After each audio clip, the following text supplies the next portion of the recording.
Okay, good morning, you guys. The first piece we're going to talk about today is the night attack on the Sanjo Palace. It's from the Kamakura period in Japan, and it dates from 1250 to 1300 CE.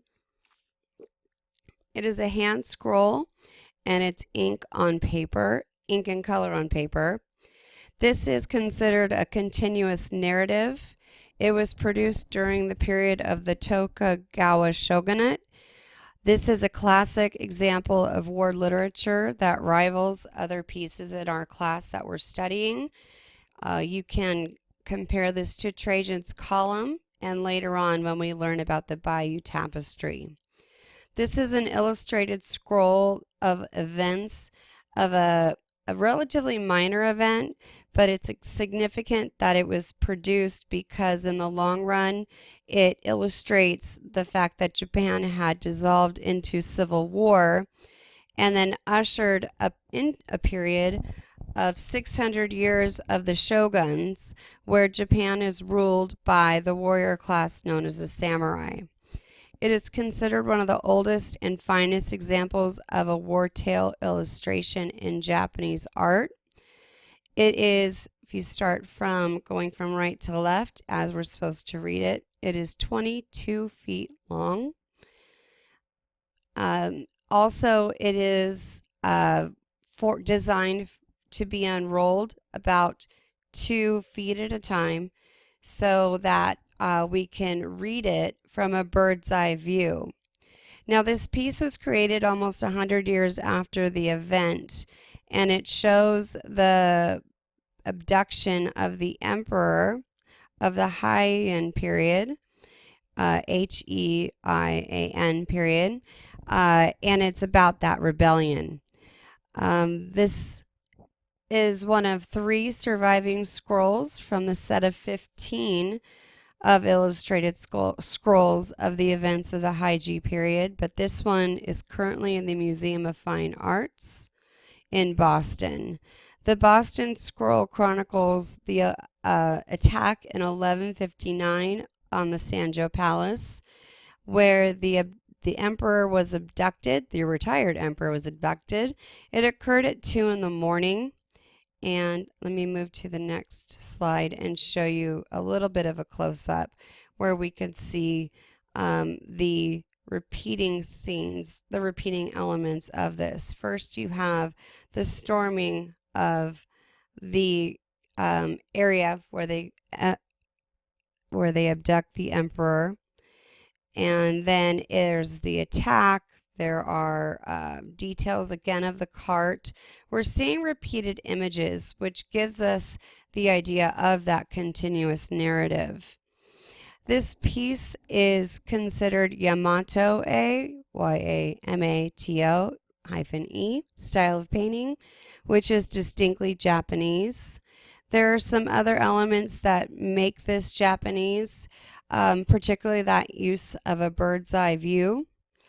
In this next part, we can see the drama and the bold colors that are used to heighten the sense of action that is going on.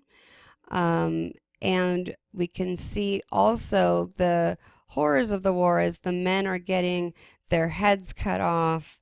And, you see the soldiers are just brutally killing the people who are in the Sanjo Palace. If we go back to this one right here, we can see when you unroll it, we start off with the prelude. There is some text right here that describes the beginning of the atrocities of the war. And the people at first are rushing towards the Sanjo Palace, desperate to learn the fate of the retired emperor. And in the text, it states, "The noise of their horses and carriages crunching back and forth was like thunder, and greatly did it resound both in heaven and on earth."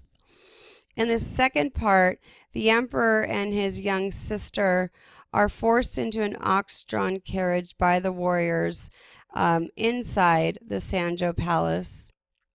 And in the following scene, the palace is surrounded by death, and it is set on fire. So that would be this area right here.